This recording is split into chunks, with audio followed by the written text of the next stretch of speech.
You're very welcome to the Irish Political Roundup with me, Roisin the Cleric. And me, Paul Brophy. This evening, Roisin, we're delighted to be joined by Labour Party Councillor for the Kilkenny City area, Seán Ó, where we'll be discussing Tesco. Every little helps, or maybe it doesn't. Tesco have submitted a planning application for Kilkenny City on the Old Mart site, so we'll be chatting to the Labour Party Councillor Seán Ó, get his thoughts on the proposed application and what that means, and is it a positive for Kilkenny, or is it going to cause difficulties for local traders down the line? Seán, you're very welcome to the Irish Political Roundup. Thank you both. So Seán, they've submitted a planning application for the old Mart site in Kilkenny. There's pros and cons obviously attached with this.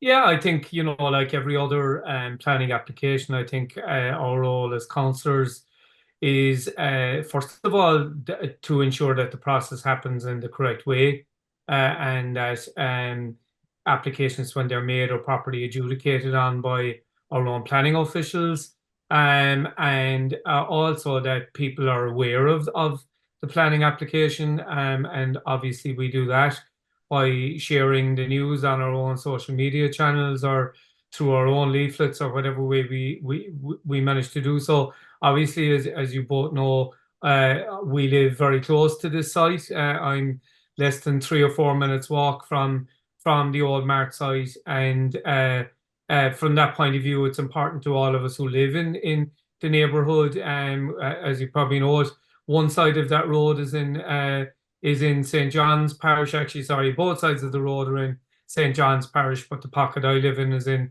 St. Canice's Parish, not too far away, just about 300 or 400 metres as the crow flies.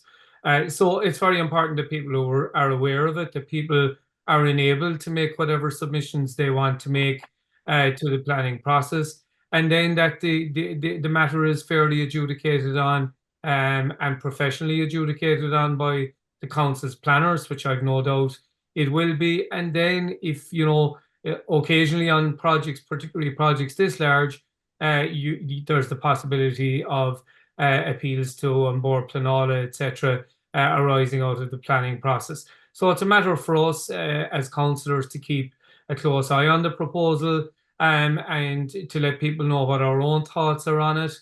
I tend to have mixed views myself about councillors making their own submissions on planning applications, but that's where we're at with it. So obviously we got correspondence from the council and from Tesco a number of weeks ago to let us know that the application was being made, and that's normally a courtesy thing for councillors. And ever since then, obviously we've all been looking at the application, and it wasn't news to us that this application was being made. As I said in my press release, this site has been effectively derelict for over a decade now, since the Mart moved from that old site on the Castlecombe Road / Barrack Street out to Killeen Hill on the old Dublin Road.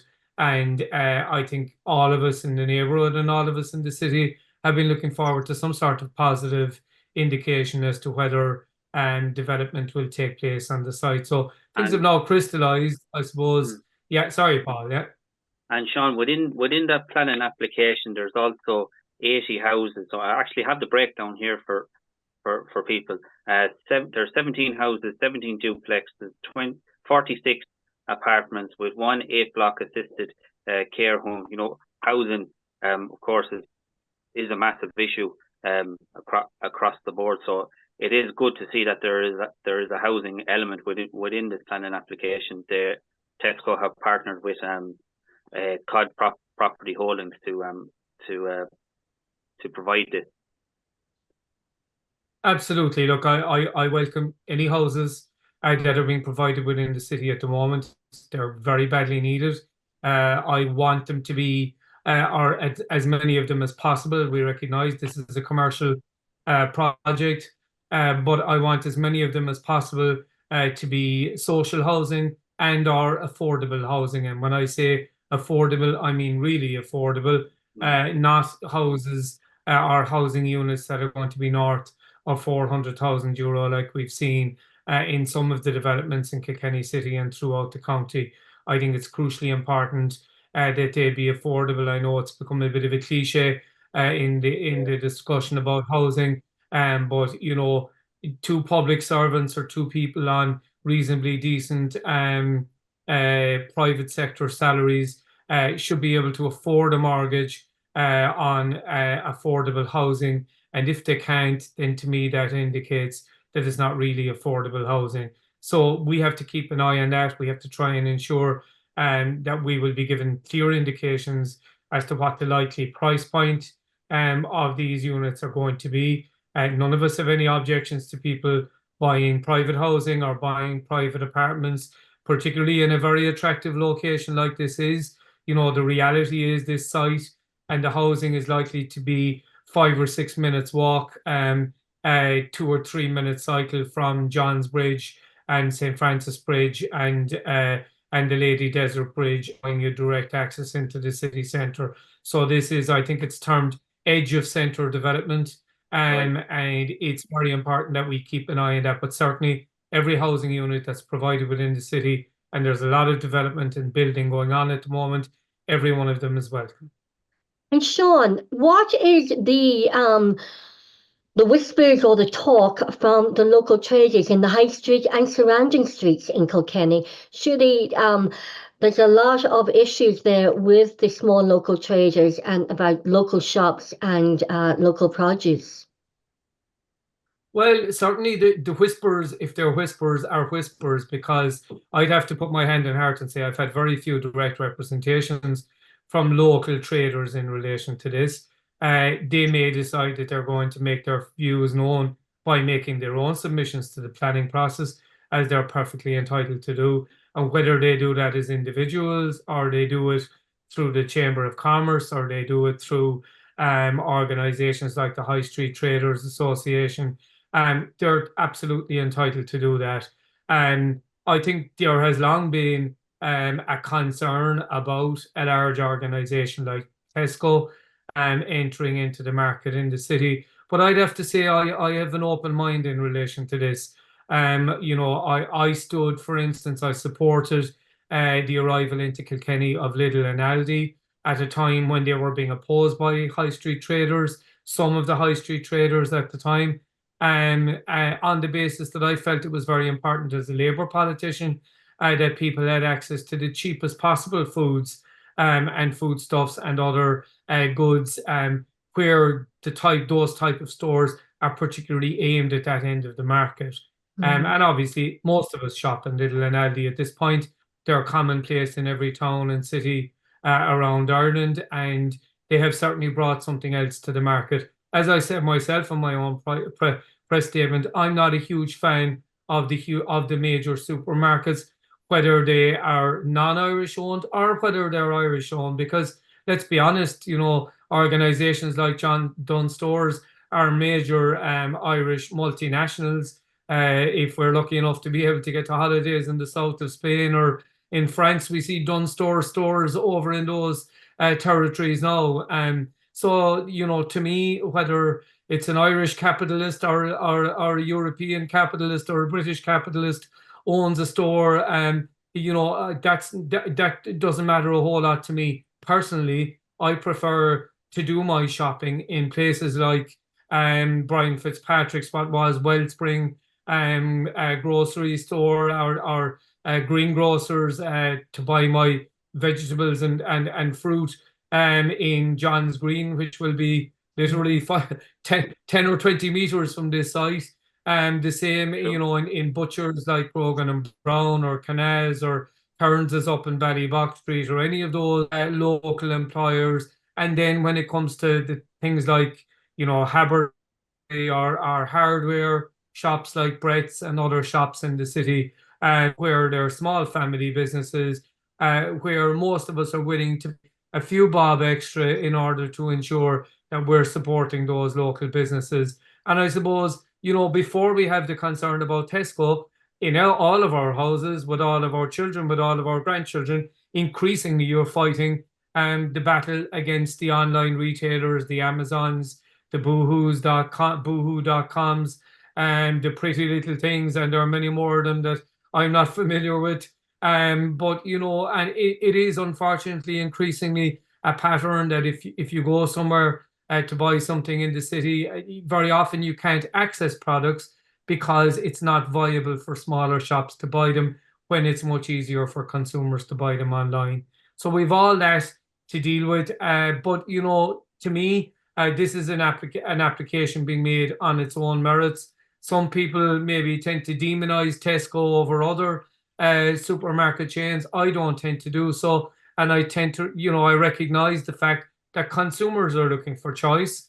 And we do see Tesco vans driving around the States and Kilkenny and driving around the city and making home deliveries from their store in Carlow. They have stores in Waterford, they have stores in Clonmel and other major towns very close to Kilkenny. And sometimes people leave Kilkenny, they're shopping. I suppose one of the things I did find on the canvas was a lot of the people who were looking for Tesco to come in to Kilkenny, perhaps are English themselves or spent a period of time living in England and very used to that type of shopping, very used to the store that provides the kind of materials that they have. And that's their choice. Consumers do have that choice. And certainly, I think we all knew that Tesco were going to succeed in entering the city at some point. And it's, you know, it's clear to us now they're going to have two presences. They're going to have the express store, as they call it, on High Street in the site where I'm trying to remember what their names are. Where Argos were. And you know, certainly from the perspective of High Street, people constantly complain about empty units. Again, this is a unit that has been empty for a period of time and has been filled relatively quickly by another store coming along, which very often proves to me that Kilkenny's High Street is actually, and I've always made this point, a very attractive place for retailers to come and set up shop, literally, on what is a very attractive high street with a good footfall on it. Sean, how is the local economy in the high street? What are you hearing from the local traders about the footfall and the local economy? Well, I think what's important to do is put things in context, because we all travel. I come to Kerry on an occasional basis. I go home to visit my parents, so I listen to retailers in towns like Tralee and Killarney. I've been in recent months in towns like Ennis, in places like Limerick, in towns like Tullamore, for instance. And people will tell you all over, and the Fáilte Ireland figures are bearing this out, that home holidays have decreased this year. There was a big boom, as we know, in staycations, as they were called at the time, immediately after COVID, and people were inclined to stay at home. I think, unfortunately, very practically, the weather this summer is mitigating against home holidays and people coming to stay in Kilkenny City. More and more people, as we know, are getting on planes and going to the sun because they feel, number one, maybe they have the wherewithal that they can afford to do it, and number two, they're going to be guaranteed the weather, which unfortunately we're not getting this particular summer. I mean, obviously, there's a boom weekend coming up in Kilkenny, a boom 2 weekends and 10 days with Kilkenny Arts Festival coming up, and that brings a huge footfall into the city. I've been hearing, to be honest, mixed reports about the footfall. Some people doing very well, others not doing so well. Certainly, it would seem that American trade is up, that there are a lot more of those tourists coming to the city. There is obviously an issue with accommodation, and we've discussed that issue with a number of hotels being unavailable this summer and last summer, and there's no doubt that has its impact on the domestic tourist market and on the international tourist market, and that's something that has to be taken into account. So I think a mixed picture. It still has to be said that you know, rents on High Street in Kilkenny and on the streets around High Street in Kilkenny are amongst the highest rents in Ireland. The last time I looked, we were fourth in Ireland in terms of the cost of renting a commercial premises, behind Grafton Street in Dublin, Patrick Street in Cork, and Shop Street in Galway. And a lot of that, you know, a lot of the owners of premises on the High Street and in the city centre are not always very willing to drop their rents in order to attract new customers. and they tend to hold for some of the bigger organizations. And we've seen stores like Rituals come into High Street, and as we know, they're a very sharp commercial organization. They replaced another large international company in Monsoon who were there previously, albeit a couple of years ago. So, I think things go, they ebb and they flow, and I think we have to do all we can to try and encourage as much that there is a turnover in those units when they become available, and that we encourage people to do their best. And of course, there is the issue about how many people now live in the city centre, and the very old issues about living above the shop. It's been very well documented. The families who own those premises in High Street were the people who themselves moved out of the city centre in the 50s and 60s, moved to the suburban parts of Kilkenny City, where they built, many of them, substantial houses, and left the housing units over their shops vacant. It's a very easy answer to say that a lot of those units could be developed very easily into housing units for families or for single people in High Street and Kieran Street and William Street and James Street and all of the other centres. But actually, I read a very interesting article on RTE.ie, I think a couple of months ago, and it featured on a number of radio programmes about the real costs of developing housing units over the shop in city centre areas, and it's actually not as cheap as people think it is. There are substantial obligations on people who are going to create residential units in those stores, in terms of fire regulations, in terms of stair access and disability access to those housing units, some of which can be very challenging in buildings in Kilkenny City Centre, some of whom are 400 and 500 years old, and also have where the owners have an obligation to protect the internal and the external medieval and health and safety is an issue, isn't it? It's the health and safety issues and the fire escapes and fire issues, regulations that are also hindering. But it's okay. Tesco's will bring employment, local employment, and that's a good thing. But it's also, when you think of these multinational companies, all their profits go to their head offices and their bank accounts. With small local businesses, it circulates within the town, the villages, the county, and nationally here in Ireland. And so it's just a revenue of a turnaround, whereas multinationals, the money goes out of the country sometimes. Absolutely, and that's a challenge. And I suppose, look, that applies to Lidl, it applies to Aldi, it applies to other stores who are equally multinational. And we have to take all of that into account. But on the other hand, as you say, I know that Tesco Ireland will make the case that they have made substantial progress in relation to selling Irish produce, to sourcing produce locally. I've spoken to farming representatives, for instance, in Kilkenny in the last week, in relation to what their reaction. And to be honest, I don't think they make much of a differentiation between the large multinationals and, for instance, what they're paying farmers for milk, what they're paying farmers for vegetables, what they're paying people for other products, and what some of the small stores are. Because, we're seeing a situation now where even the Centras and the super values, the Spars and Euro Spars, the even down to the gala stores, which many of the corner shops, and we have very few of them left, have become, and many of those have central buying policies. And I see a milk company from Northern Ireland whose truck travelled down my road in Kilkenny, delivering to 3 or 4 stores in Kilkenny, some of which are filling stations, belonging to multinational chains like Circle K. They're owned by small local franchisees. But this market is becoming very complicated, and it's not only the large multinationals who are engaging in this type of trade. And I really believe that from a consumer protection point of view, I'm still deeply uncomfortable. We're supposed to have legislation, anti-monopolies legislation. We're supposed to have legislation which prevents price fixing.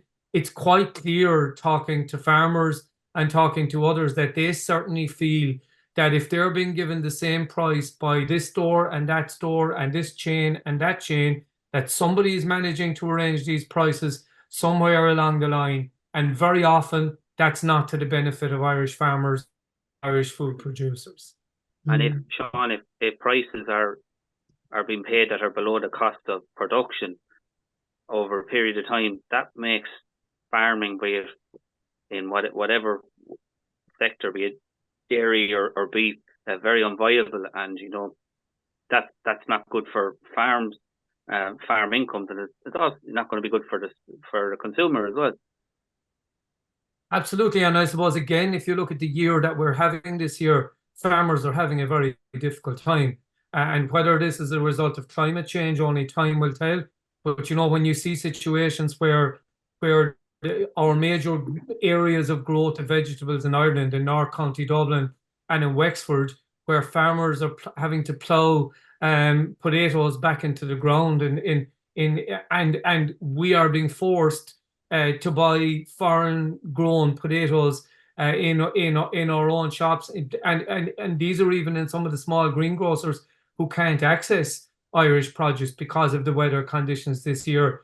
You have that, and then you have this hammering of price. And I think the way the stores term it, they call it below cost selling or loss leader selling, where they'll sell particular items at particularly cheap prices to attract people in through the door and then make the margin up on higher value items like alcohol, like other things that they're selling within the stores. And I think that is very concerning, and it's up to the government to come up with proper mechanisms to ensure that our farmers and our producers are being protected when it comes to these types of tactics from all of the types of stores that we're talking about. I'll just come in here, Paul, if you don't mind. Yeah. You talk about protecting foods providers. When you look at our Irish fisheries, again, we have the CEO of Irish Fisheries coming on in the first week of September. And they've even been cut back on their quotas again since the last election. You're a Kerry man, lots of fishing villages down there and fishermen. What's your opinion on the Irish quotas? Because we now have we only have about 15% of the quota, of the fishing quota. The fishermen from all over Europe, Norway and Iceland are coming in, and we're ending up buying Irish fish being caught in Irish waters, and we end up buying them back again. That's nonsensical. Well, unfortunately, the debate about fisheries has been the same debate since 1973, since we joined the common market as it was at the time. And, I have a cousin who's a trawler skipper fishing out of Castletownbere, who's from Kenmare in South Kerry. And, I've seen that over generations. The area I come from luckily still has a number of boats coming in, but many of the boats landing fish in the fish factories in South Kerry are actually Spanish trawlers and have been for generations. And I suppose, again, we need to be a little bit careful. The hotel across the bay from where I come from in Waterville was previously known as the Sigerson Arms. And as you can imagine from a surname like Sigerson, they didn't come over the hill from Dingle. They were Icelandic and Norwegian fishers, as they're now called, or fishermen, who came fishing here in the 1700s and the 1800s.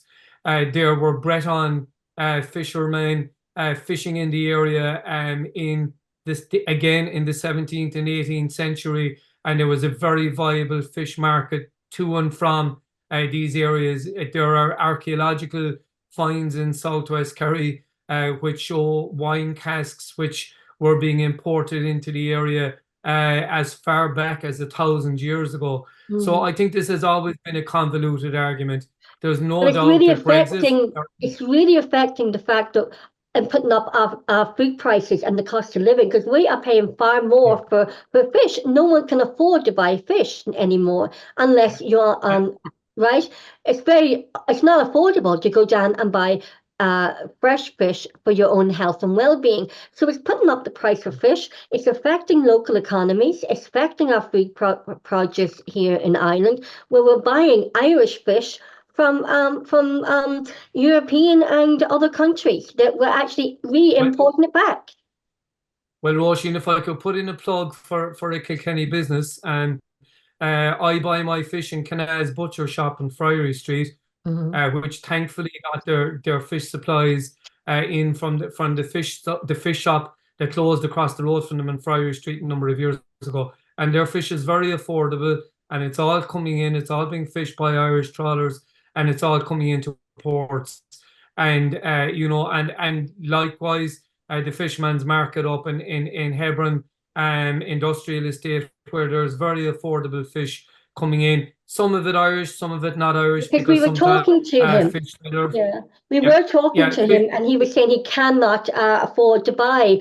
He's buying off, I think, Dutch, wasn't it, Paul? Dutch, from Holland. But so so it is really, our local economies are being really, really affected, Seán, in every high street in the country. And there is another complicating factor. There are a couple of other complicating factors. The first is that of climate change, and I know again from South Kerry and from the River Nore that, for instance, stocks that we've had for generations, like wild salmon and wild trout, sea trout, are simply not returning to the rivers because of the state of our waterways and because of global warming. Huge issues going on in Alaska. But that has nothing to do with our fishing quotas, where fishermen are having to actually just decommission their trawlers, where there is the richest fish in the world.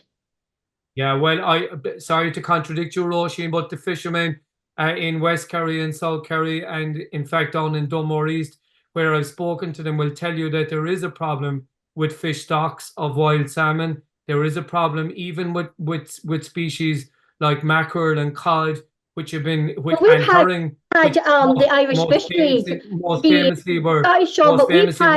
Irish Fisheries CEO Patrick Murphy on here numerous times, and he is saying that the quotas are being cut, and it is because of the Irish politicians have sold the fishing rights out to Europeans, and there is plenty of fish. It's the richest fishing waters in the world. So he's coming on in September, and I was talking to him the other day on the phone, and he was saying that the Irish fishing quotas are being even more blocked and taken away from them, of even more fish that they're not allowed to fish, but international fishermen and trawlers are.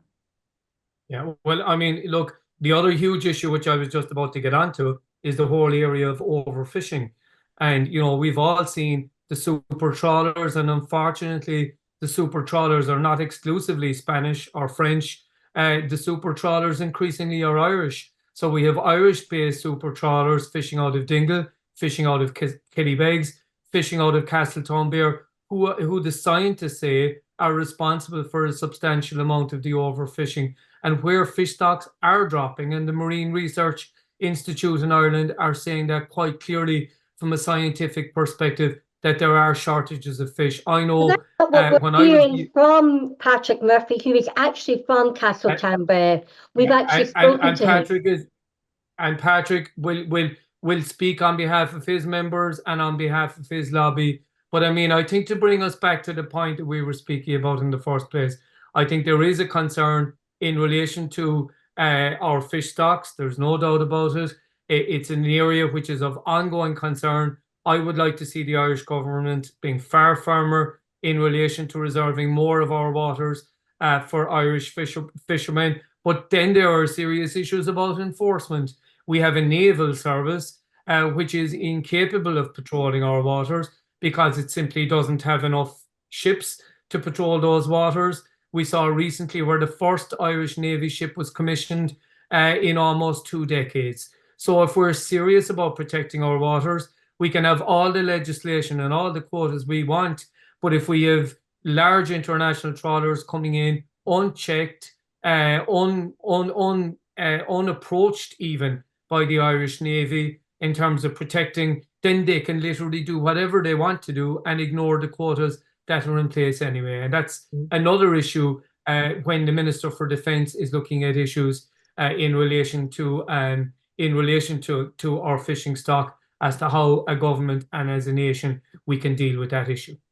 You brought up, Sean, the Defence Forces, and we live in a very proud Defence Force city. What is your opinion and Labour Party's opinion on should we have a separate Department of Defence and a Minister of Defence? Well, the Labour Party has always called for that, and we've long held that should be the case. And people will know that Senator Mark Wall, hopefully soon to be Mark Wall TD, in a tie up the road, has done sterling work with all of the Defence Forces organisations, particularly PD4, and has supported their rights to negotiate on behalf of their members and to have a proper and robust national policy. And we do believe that in order for that to happen, the Ministry for Defence should be a separate standalone department. Yeah. And more importantly, members of our Defence Forces should be properly treated, should be properly paid, should be entitled to negotiate on their own behalf, as their associations have been doing for a long time. We don't have in our Defence Forces trade unions in a traditional right, although PD4 have moved closer and closer to being that type of organisation over the last number of years. So we do support the expansion of the Defence Forces. We support the expansion of the Navy, of the Air Corps and of the Army. I know there's a discussion going on at the moment in relation to national reports as to whether the three should be amalgamated under one command and more united. We are a small country, and in order to be able to defend ourselves as a country, defend our infrastructure, defend our fishing stocks, then I think we need to take our Defence Forces much more seriously. I completely agree. Yeah, and so go back to the local economy, but to add on, Sean, and the Defence Forces just up the road from you and will be across from Tesco's. And the Defence Forces are one of our largest employers here in Kilkenny and really do contribute to the local economy. Paul, I think you had it down to a T one day how much the Defence Forces actually provided to our local economy. Can you remember? I think it's in the region of 20 million. When you absolutely, and the Defence Forces that come with it. And the Defence Forces, their presence in Kilkenny is worth a minimum of that. Absolutely, and I think that's been a 500-600 year presence in Kilkenny, and we won't talk about who the employers were at that point, but it is a very important part of Kilkenny's heritage, and I think we're all very proud of Stephen's Barracks and the contribution it makes. And certainly since Clonmel was closed and other barracks were closed and amalgamated into Kilkenny, it has strengthened the presence. I know a lot of the members of the Defence Forces commute in and out of Kilkenny, and that's fine too. And they make their contributions in their own villages and towns in our own county and in neighbouring counties. And that's crucially important. And obviously, one of the things that I would have to say as a school principal, I found very difficult and I think needs some more examination at national level are issues like procurement policies, where you have to have competitive tendering processes, for instance, for supplying goods to the army or supplying goods to schools or to other organisations. And very often, if those processes aren't handled properly, they can tend to work against people doing business, for instance, with local suppliers. And I think, and have some of that business shifted off to major national suppliers. And I think that's a shame. And I think we need to keep a very close eye on that. Absolutely, because if we're talking about local businesses, local economy, definitely the whole how agencies like the Defence Forces and other parts of the public and civil service, how they procure, if there could be a more emphasis on kind of local procurement. Yes, you have to have competitive processes as well, but if it would be more an emphasis on local, that would be massive for lots of small businesses, not just here in Kilkenny, but across the country. Mhm. Because yeah, it's definitely something that we have to really be more conscious of, is buying local and really buying Irish and buying local from local, and especially when you think about it, Sean, and you had a local business here in Kilkenny at one time too, the wee cafe. That it really does help with local employment. It helps with even when you think with mums having part-time jobs while their children are in school. It helps with women who are parenting alone. And it helps with students as well, helping them get through college and part-time jobs.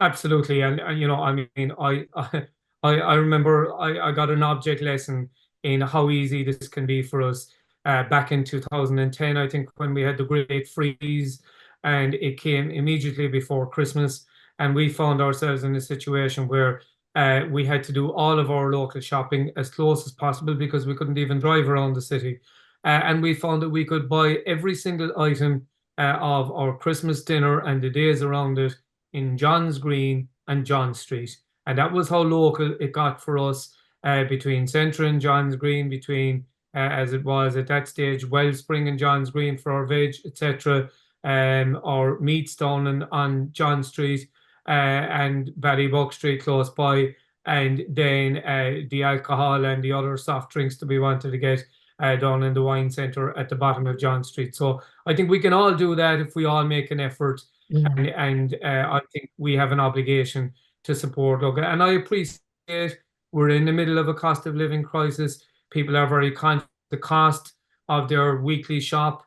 They will look priced retailers, and they will shop around and buy items here and some items there, and they are entitled to that choice. You know, but I would always appeal to people to ensure that they're doing as much as they can to support local family-run businesses. Yeah, shop local, buy local, support local. And Sean, you are back elected on the, now I get mixed up, but still between the Borough Council and the County Council, but you're back elected. Sean, Paul, you'll correct me, and Sean, you will, but you're back elected. Is it back like riding a bike? It was like getting back on the saddle on the horse. It was a duck to water. Was it like you had never been away? There's a little element of that, and obviously, you know, your experience kicks in terms of the way that you've done things before. You learn the things that you did right the first time, and you learn some of the things that you didn't do right the first time, and you try and change the way. And things have obviously, the biggest way the politics has changed in the last 10 years is stuff like this, is social media, is online media presence, and you know, it can be a little bit daunting when you're getting messages on Facebook Messenger, on WhatsApp, on Instagram, on even now, for my sins, on TikTok, and you know, that's all a new way of doing business, but it does also afford you the ability to be able to say to people, look, this is what I did for the last week, and I've been doing that, coming out of meetings and saying these are the issues I raised. And a lot of those are getting, you know, substantial traction and substantial attention from people, because there's very little point in working away for people if people don't know that you're working. And whether that's the old-fashioned way of dropping a leaflet through the door, or whether it's a 60-second video that you do in the aftermath of a meeting, to me, both ways are valid ways of doing things.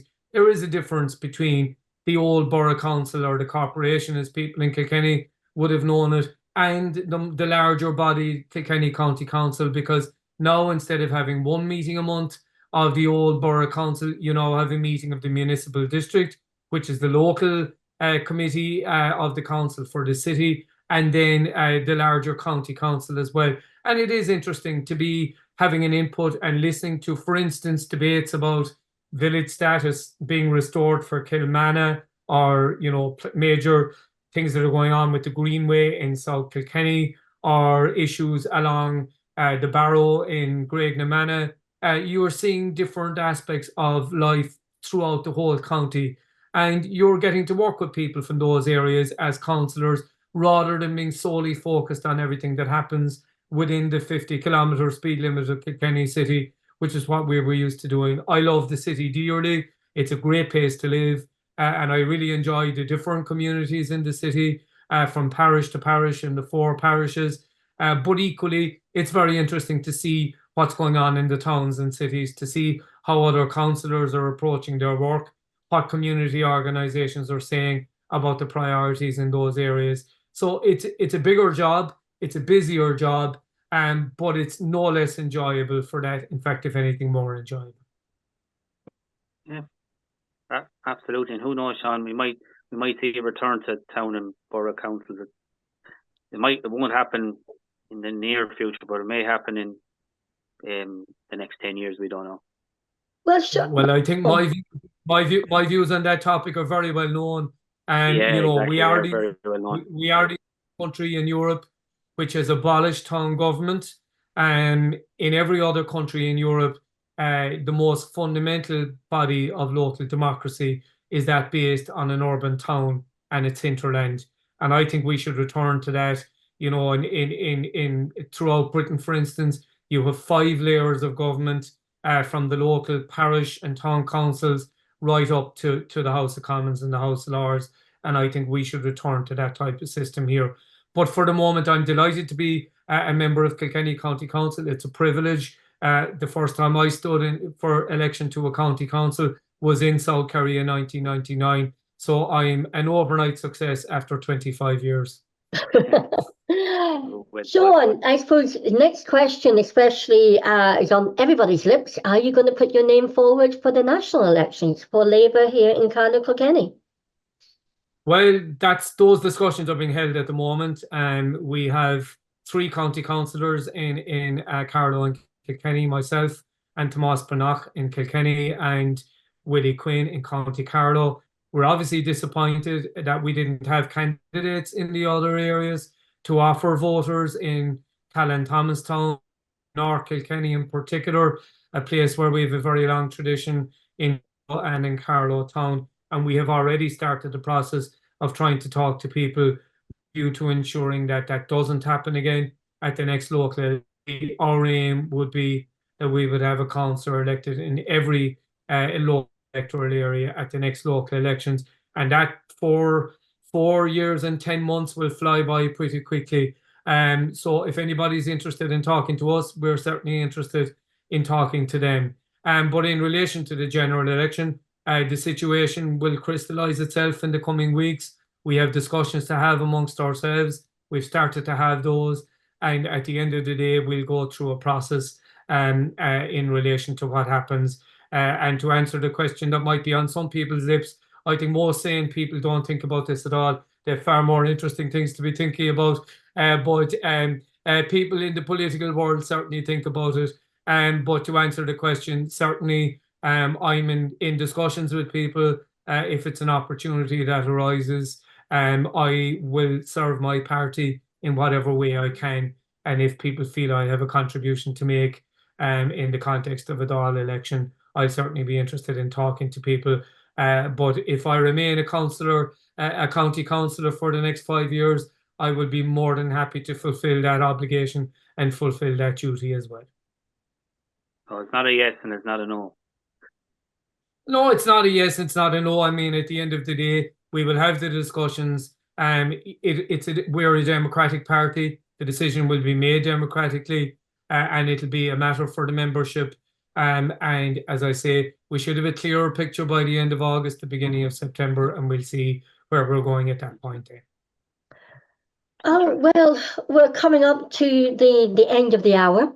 Sean, it's great to have you on and to hear your perspective of the Tesco's.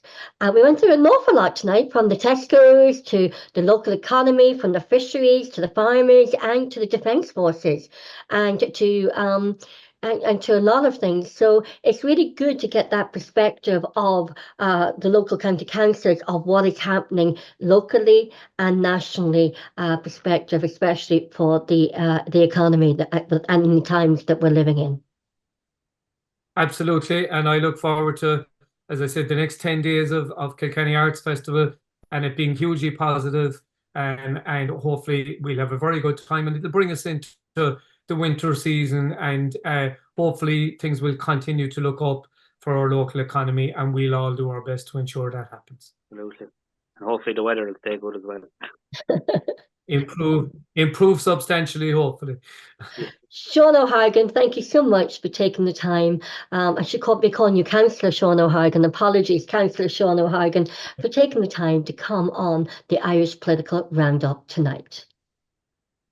Gurmíle maithagah. Gurmíle maithagah.